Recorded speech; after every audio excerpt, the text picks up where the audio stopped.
Focus दूरी F और वक्रता त्रिज्या R में संबंध निकालेंगे अवतल दर्पण के द्वारा। सबसे पहले हम एक अवतल दर्पण लेते हैं। इसके मध्य में एक बिंदु होता है जिसे हम ध्रुव कहते हैं। इसे हम लोग P से सूचित करते हैं। इसी तरह से जो हमारा दर्पण है इसे हम M और M डैश से दर्शाएंगे। ठीक है। जो हमारा P पोल है उससे एक लाइन गुजरेगा जिसे हम मुख्य अक्ष या प्रधान अक्ष कहेंगे। इस मुख्य अक्ष या प्रधान अक्ष पे एक बिंदु होगा जिसे हम मुख्य फोकस कहते हैं। इसे बड़ी F से दर्शाते हैं। इसी के बराबर दूरी पर एक और बिंदु होगा जिसे हम वक्रता केंद्र कहते हैं। इस बिंदु को हम C से दर्शाते हैं। अब एक प्रकाश की किरण मुख्य अक्ष के समांतर आएगी और परावर्तित होकर के मुख्य फोकस से होकर के गुजरेगी कुछ इस तरीके से। अब हम प्रकाश की किरण को एक नाम देते हैं A और B। ठीक है। अब इसके बाद क्या करेंगे, हम B को C से मिला देंगे, यानी कि ये एक अभिलंब बन जाएगा। अब यहाँ हम देख पा रहे हैं कि पोल से लेकर के मुख्य फोकस तक की दूरी को फोकस दूरी कहते हैं, यानी PF बराबर इज इक्वल टू F होगा, यानी फोकस दूरी। अब हम लोग यहाँ ध्यान देते हैं, जो आपतित किरण था यानी AB और जो परावर्तित किरण है यानी कि PF, इसके बीच में कौन बनेगा, आपतन कोण और परावर्तन कोण, ये दोनों एक दूसरे के बराबर होता है प्रकाश के परावर्तन के नियम के अनुसार। अब अगर कभी कुछ ऐसा सिचुएशन हो तो इसे हम लोग एकांतर कोण बोलते हैं, यानी कि ऐसे सिचुएशन में दोनों कोण एक दूसरे के बराबर होता है। और ऐसा ही कुछ हम लोग अपने त्रिभुज में देख पा रहे हैं। देखिए, हमें ध्यान देना होगा इस पोजीशन पर। यहाँ पर हम देख पा रहे हैं कि एक लाइन ऊपर से गया हुआ है और एक लाइन नीचे से गया हुआ है और यहाँ पर एक लाइन गया हुआ है। ठीक है। और यहाँ पर एक एंगल बन रहा है जो हमें पता है कि I है, यही हमें पता है ना भाई, I है। ठीक है। तो अभी हम लोगों ने पढ़ा एकांतर कोण के बारे में। ठीक है। किसके बारे में हम लोगों ने पढ़ा, एकांतर कोण के बारे में। और एकांतर कोण में भी सेम ऐसा सिचुएशन होगा, ऊपर से लाइन है और नीचे से लाइन है। एक ही लाइन पे अगर एक साइड पे एक कोण बन रहा है तो उसी के जस्ट दूसरे साइड पे जो कोण बनेगा वो एक दूसरे के बराबर होगा। किसके नियम के अनुसार, एकांतर कोण के अनुसार। तो अगर यहाँ पे I बन रहा है तो यहाँ पर भी क्या बनना चाहिए, I बनेगा। इसीलिए यहाँ पर ग्रीन कलर से मैंने दर्शाया था I। ठीक है। इसको ध्यान से आप लोग देखना। अब प्रकाश के परावर्तन के नियम के अनुसार हमें क्या पता है कि जो I होता है, जो I है वो किसके बराबर है, R के बराबर। किसके बराबर है, R के बराबर। यानी कि ये वाला कोण और ये वाला कोण एक दूसरे के बराबर है। यही हमें समझ में आया ना। क्या होगा, जो कोण है एक दूसरे के बराबर होगा। उसको थोड़ा सा और ध्यान से अगर मैं आपको समझाऊं तो जो ये वाला कोण होगा, यहाँ पर बनने वाला कोण और यहाँ पर बनने वाला कोण एक दूसरे के बराबर होगा। त्रिभुज कौन सा है, ये वाला त्रिभुज है, ये वाला त्रिभुज है। और इस त्रिभुज का दो कोण एक दूसरे के बराबर होगा। तो इसके सामने वाला भुजा जो होगा, इसके सामने वाला भुजा ये एक दूसरे के बराबर होगा।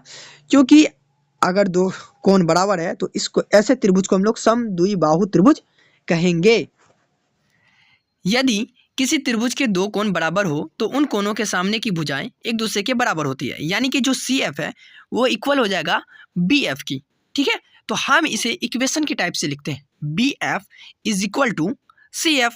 तो ये मेरा इक्वेशन 1 हो गया, यानी समीकरण 1 हो गया ये हमारा। उसके बाद हम यहाँ पर कुछ चीज़ें देख पा रहे हैं, जैसे कि अगर मेरा BF वाला जो रेखा था उसको अगर नीचे हम करने लगे तो वो PF के एकदम इक्वल होता है।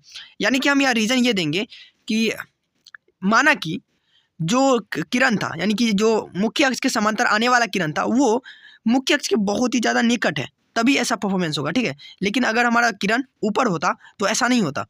तो हम लोग रीज़न ये देंगे कि आने वाली प्रकाश की किरण मुख्य अक्ष के बहुत ही ज़्यादा निकट थी, इसीलिए जो BF होगा वो PF के इक्वल होगा। तो इसी से मेरा समीकरण 2 निकलेगा, यानी BF is equal to PF। तो इससे हम अपने समीकरण 1 और समीकरण 2 को हल करने का तरीका देखेंगे, यानी कि दोनों समीकरण को एक बार साथ हल करेंगे तो हमारा कुछ इक्वेशन निकलेगा, उसे समझते हैं। लिखेंगे हम लोग समीकरण 1 तथा 2 से।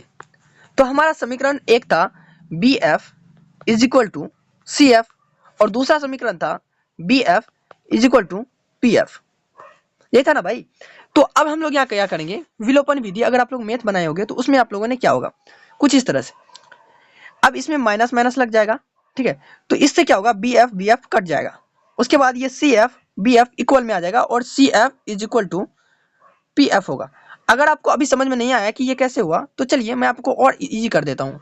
इसको समझाने के लिए। तो जरा यहाँ ध्यान दीजिए, जो बी एफ है यानी कि ये जो बी एफ है और ये बी एफ, ये जैसे कटा तो यहाँ पे जीरो आएगा ना भाई, जीरो आया। इसको मैं इस साइड लिखता हूँ ताकि आपको और ज्यादा आसानी हो समझने में, ठीक है।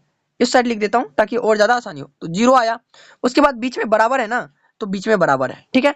उसके बाद सी एफ से घटेगा कौन, पी एफ, तो लिख देंगे C F minus P F, ठीक है। तो ये पी एफ किधर आएगा, इस साइड, ये पी एफ इस साइड आएगा, तो लिख देते हैं P F is equal to C F उधर ही रहेगा। देखो पी एफ माइनस में था, इस साइड लाए तो क्या हो गया प्लस में, यानी P F is equal to C F. अब थोड़ा हम लोग क्या करेंगे, ध्यान देंगे। हम लोगों को ध्यान देने की जरूरत है अपने दर्पण पर। दर्पण पर क्यों भाई, इसलिए क्योंकि हम यहाँ कुछ चीजें देख सकते हैं।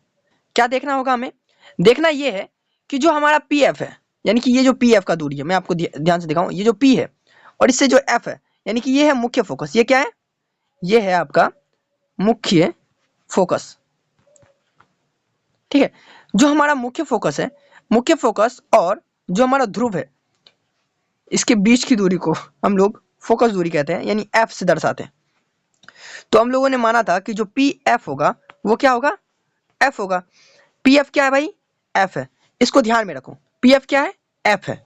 तो हम लोगों ने समझा कि जो पी एफ है, जो पी एफ है वो क्या है, एफ है।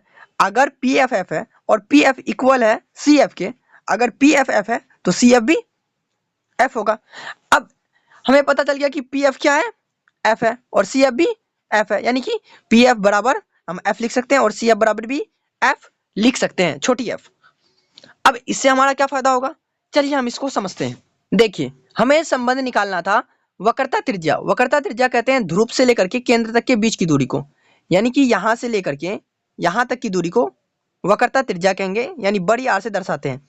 यानी कि हम लोग P C is equal to R लिख सकते हैं, ठीक है।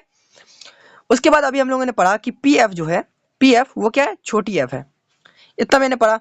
और इस छोटी एफ और इस आर में हमें संबंध निकालना था, यही ना भाई। तो अब हम पीसी निकालेंगे, क्या निकालेंगे, पीसी। अगर हमें पीसी पता करना हो, पीसी अगर हमें पता करना हो तो उसके बराबर हम क्या लिख सकते हैं, सूत्र फॉर्मूला क्या लिख सकते हैं, देखो यहाँ ध्यान दो, और बहुत ही आसान है। यहां से लेकर के यहां तक की दूरी हमें पता करना है, पी और सी। तो उसके लिए हम क्या करेंगे, ये वाला जो टुकड़ा है यानी पी एफ और ये जो सी एफ वाला टुकड़ा है, ये दोनों टुकड़ा को जोड़ देंगे तो ये बड़ा वाला टुकड़ा बन जाएगा। बड़ा वाला टुकड़ा का नाम पी सी बराबर छोटा वाला टुकड़ा का नाम पी एफ, प्लस जोड़ देंगे ये वाला छोटा वाला टुकड़ा और सी एफ, ठीक है। तो P C is equal to P F plus C F, ठीक है। चलिए समझते हैं, P C is equal to P F plus C F. तो ठीक है भाई, पी सी है क्या, पी सी क्या था भाई, आर था, आर था ना वक्रता त्रिज्या। और पी एफ क्या है, चलिए देखते हैं पी एफ क्या है।